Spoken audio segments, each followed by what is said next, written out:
नमस्कार। शेयर बाजार में आजकल काफी कुछ चल रहा है और खास तौर पे ये सेबी की तरफ से वो वीकली एक्सपायरी को लेकर जो बातें चल रही हैं उसको लेकर काफी गहमा-गहमी है। हाँ बिल्कुल, ट्रेडर्स के बीच ये हॉट टॉपिक है अभी। तो इसी माहौल में आज हम ट्रेडिंग की दुनिया को थोड़ा और समझने की कोशिश करेंगे और इसके लिए हमारे पास एक बड़ा अच्छा स्रोत है, सचिन सिवाल का न्यूज़लेटर। अच्छा, सचिन सिवाल, रिप्लीट इक्विटीज वाले। हाँ, वही रिप्लीट इक्विटीज के संस्थापक। उनके न्यूज़लेटर का टाइटल भी दिलचस्प है, SEBI's weekly expiry removal, are you ready? मतलब क्या आप तैयार हैं? टाइटल तो एकदम मुद्दे पर है।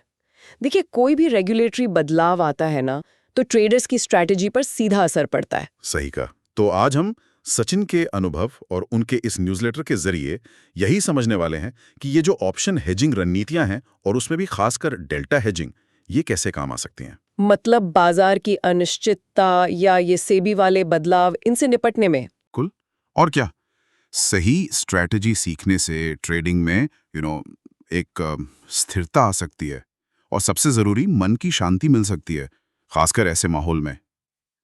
ये बहुत ही मतलब क्रिटिकल सवाल है, क्योंकि देखो, बाजार तो बदलता रहेगा।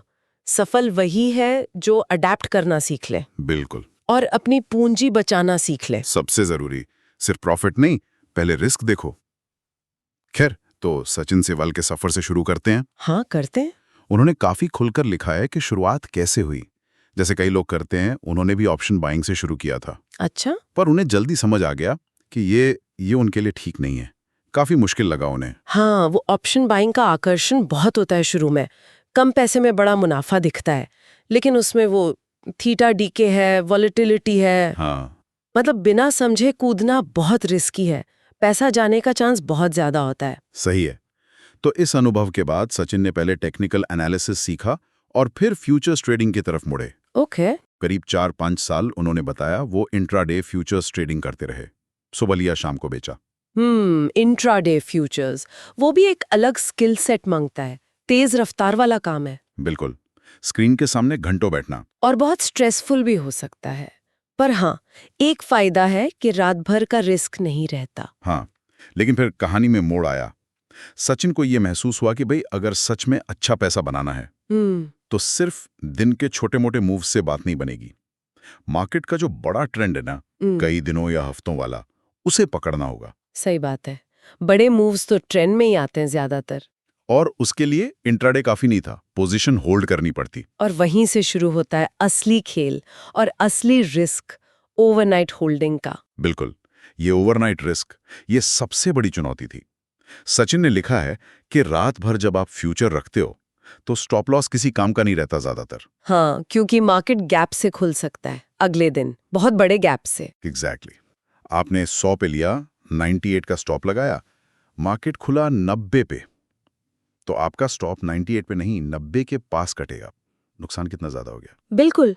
और ये गैप किसी भी वजह से आ सकता है। ग्लोबल मार्केट, कोई खबर, कोई ब्लैक स्वॉन इवेंट। हाँ, ये ब्लैक स्वॉन इवेंट्स तो मतलब सब कुछ खत्म कर सकते हैं एक झटके में। बिल्कुल, पूरी कैपिटल खत्म, ट्रेडर मार्केट से ही बाहर, और वो आपका ट्रेडिशनल स्टॉप लॉस, वो ऐसे गैप्स के आगे कुछ नहीं कर पाता। तो इस भयानक रिस्क का हल क्या था? सचिन को किसी ने सुझाया कि फ्यूचर्स को ऑप्शन से हेज क्यों नहीं करते। हेजिंग। लेकिन उस समय उन्हें हेजिंग के बारे में कुछ पता नहीं था। फिर उन्हें एक मेंटर मिले, गाइड। अच्छा। और उनका one on one mentorship program join किया, और वहीं उनके मेंटर ने उन्हें एक तकनीक सिखाई जिसने सचिन के मुताबिक सब कुछ बदल दिया। और वो थी डेल्टा हेजिंग। आ गया, डेल्टा हेजिंग। ये ऑप्शन ट्रेडिंग की दुनिया का मतलब एक बहुत पावरफुल टूल है अगर सही से समझें तो। हाँ, इसे थोड़ा आसान शब्दों में समझाइए ना। डेल्टा हेजिंग मतलब क्या?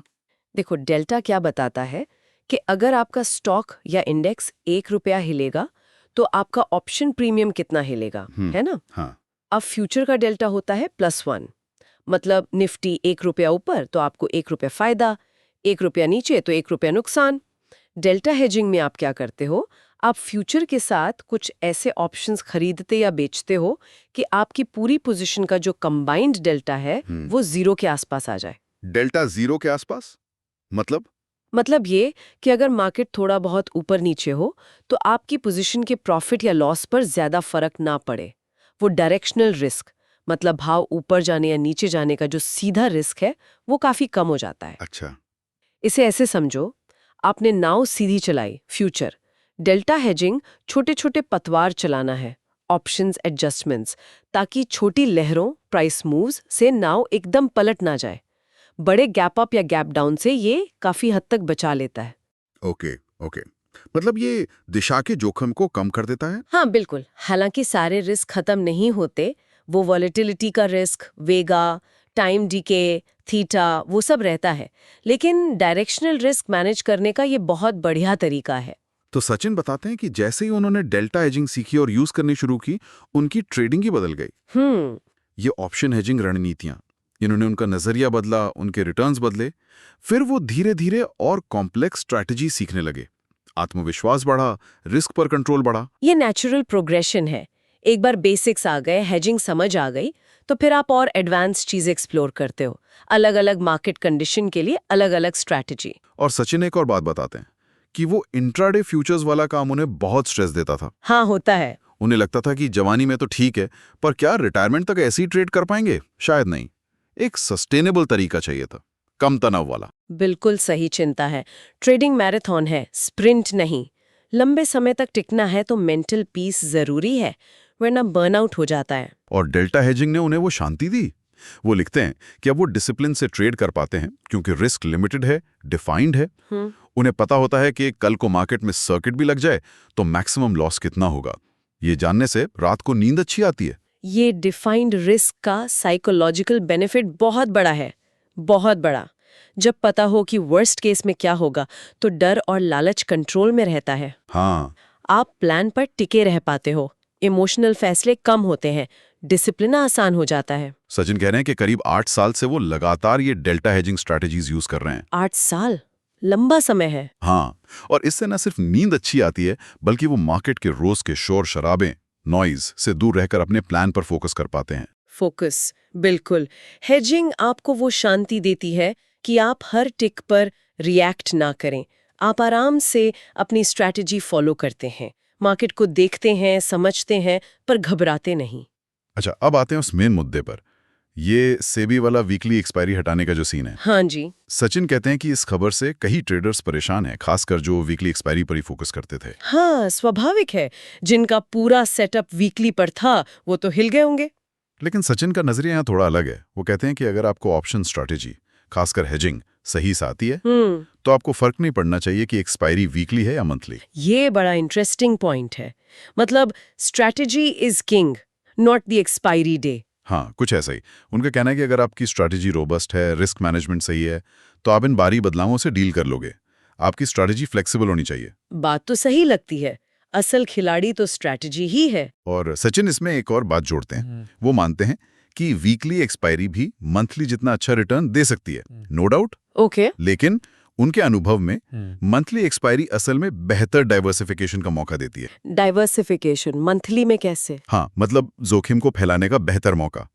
इससे आपकी कैपिटल का इस्तेमाल ज्यादा एफिशिएंट होता है। अच्छा, इसे थोड़ा और एक्सप्लेन करेंगे, मंथली में डाइवर्सिफिकेशन कैसे बेहतर? देखो, वीकली में अक्सर क्या होता है, लोग एक ही इंडेक्स की उसी हफ्ते की एक्सपायरी में ज्यादातर पैसा लगा देते हैं ना। हाँ, फोकस बहुत नैरो हो जाता है। जबकि मंथली एक्सपायरी में आप अपनी कैपिटल को अलग अलग स्टॉक्स में फैला सकते हो जिनकी एक्सपायरी महीने के अंत में है, या फिर इंडेक्स में ही अलग अलग महीनों की एक्सपायरी में लगा सकते हो। मतलब कुछ पैसा इस महीने की एक्सपायरी में, कुछ अगले महीने की, कुछ निफ्टी, कुछ बैंक निफ्टी, कुछ रिलायंस। हाँ बिल्कुल, इससे रिस्क बढ़ जाता है। कोई एक स्टॉक पिट गया या किसी एक हफ्ते मार्केट बहुत वॉलेटाइल हो गया तो आपके पूरे पोर्टफोलियो पर उतना गहरा असर नहीं पड़ेगा। तो कैपिटल अलग अलग बास्केट में, अलग अलग टाइम फ्रेम में काम कर रही है। ये वाकई ज्यादा एफिशिएंट लग रहा है। हाँ, ये पॉसिबिलिटी मंथली एक्सपायरी में बेहतर मिलती है। तो उनका पॉइंट ये है कि अगर हेजिंग आती है तो एक्सपायरी वीकली हो या मंथली उतना फर्क नहीं पड़ता, बल्कि मंथली में डाइवर्सिफिकेशन का प्लस पॉइंट मिल सकता है। बिल्कुल, और इसीलिए सचिन जोर देते हैं कि अगर कोई ऑप्शन ट्रेडिंग को लेकर सीरियस है, इसे करियर बनाना चाहता है, हाँ, तो उसे अलग अलग ऑप्शन स्ट्रैटेजीज, खासकर हेजिंग वाली, सीखनी ही पड़ेंगी। ये ऑप्शनल नहीं है, ये जरूरत है। निश्चित रूप से। सिर्फ एक दो स्ट्रैटेजी के भरोसे नहीं रह सकते। मार्केट बदलता है, कभी लो वॉलेटिलिटी, कभी हाई, कभी ट्रेंडिंग, कभी साइडवेज। आपके तर्कश में हर मौसम के लिए तीर होने चाहिए। सही कहा। और हेजिंग की समझ वो आपको अडेप्ट करने की ताकत देती है, चाहे मार्केट बदले या सेबी के नियम बदलें। तो चलिए आज की इस बातचीत के जो मुख्य पॉइंट्स हैं उन्हें एक बार समेट लेते हैं। हाँ, करते हैं। पहली बात तो ये कि मार्केट में अनिश्चितता रहेगी ही, प्राइस मूवमेंट्स हों या रेगुलेटरी बदलाव। ऐसे में ऑप्शन हेजिंग स्ट्रेटजीज जैसे डेल्टा हेजिंग सीखना और मास्टर करना बहुत जरूरी है। बिल्कुल, ये आपको कंट्रोल देता है ऐसी सिचुएशन में। दूसरा, ये स्ट्रेटजीज सिर्फ रिस्क कम नहीं करती, ये ट्रेडिंग में डिसिप्लिन लाती हैं और सबसे बढ़कर मेंटल पीस। हाँ, वो सुकून की मैक्सिमम लॉस पता है, ये बहुत जरूरी है एक सस्टेनेबल करियर के लिए। और तीसरा पॉइंट जो सेबी वाली खबर से जुड़ा है, आपकी स्ट्रेटजी की समझ और उसे लागू करने की काबिलियत एक्सपायरी साइकिल वीकली या मंथली से ज्यादा महत्वपूर्ण है। जी, नींव मजबूत है तो इमारत किसी भी मौसम में खड़ी रहेगी। कंट्रोल बाहरी परिस्थितियों पर नहीं, आपके अपने स्किल पर। संक्षेप में, ज्ञान और सही रणनीति ही असली पावर है ट्रेडर के लिए। बिल्कुल, डिपेंडेंसी कम होती है, कॉन्फिडेंस बढ़ता है। आप मार्केट या रूल्स को अपने फेवर में यूज करना सीखते हैं, बजाय इसके कि वो आपको चलाएं। और हाँ, अगर कोई इन स्ट्रैटेजीज को और डिटेल में सीखना चाहता है तो सचिन सेवाल ने अपने न्यूज़लेटर में बताया है कि उन्होंने अपना मेंटरशिप प्रोग्राम फिर से लॉन्च किया है। अच्छा, ऑप्शन स्ट्रेटजीज अ मेंटरशिप प्रोग्राम। हाँ, वही। लगता है इसका फोकस यही सब सिखाने पर होगा। Defined risk, stable return, hedging का सही इस्तेमाल, डिसिप्लिन, ट्रेडिंग साइकोलॉजी। हाँ, बिल्कुल। जो बातें हमने आज डिस्कस की उन्हीं को प्रैक्टिकली कैसे इम्प्लीमेंट करना है। ये उन लोगों के लिए अच्छा हो सकता है जो सिर्फ स्पेकुलेशन से आगे बढ़कर एक सिस्टमैटिक ट्रेडर बनना चाहते हैं। और उन्होंने एक ऑफर का भी जिक्र किया है। टीचर्स डे के मौके पर इस प्रोग्राम पर 30% डिस्काउंट है, लिमिटेड टाइम के लिए। अच्छा, जो लोग इंटरेस्टेड हैं वो repleteequities.com/OSMP पर जाकर देख सकते हैं। repleteequities.com/OSMP। सही है। सही गाइडेंस मिल जाए तो लर्निंग कर्व छोटा हो जाता है, गलतियां कम होती हैं। बिल्कुल। तो चलिए अब इस चर्चा को खत्म करते हैं सचिन के न्यूज़लेटर से एक आखिरी विचार के साथ, जो सोचने पर मजबूर करता है। बताइए। उन्होंने लिखा है, यदि ट्रेडिंग आपका लक्ष्य है तो ऑप्शन रणनीतियों में महारत हासिल करना वैकल्पिक नहीं है, ये एक गेम चेंजर है। गेम चेंजर, बिल्कुल। हो सकता है सही नॉलेज और स्ट्रैटेजी सिर्फ आपके पीएनएल को नहीं बदलती, वो आपके ट्रेडिंग एक्सपीरियंस को बदल देती है। हाँ, रिस्क को देखने का नजरिया, मार्केट के उतार चढ़ाव से डील करने का तरीका और आपका अपना मेंटल बैलेंस। सोचने वाली बात है कि क्या हम सिर्फ मार्केट के भरोसे रहना चाहते हैं या कंट्रोल अपने हाथ में लेना चाहते हैं। उम्मीद है आज की बातचीत से हमारे सुनने वालों को कुछ नया सीखने को मिला होगा, कुछ सोचने को मिला होगा। जरूर मिला होगा। हम अगली बार फिर मिलेंगे एक नए विषय के साथ। तब तक के लिए इजाजत दीजिए। अलविदा। नमस्कार।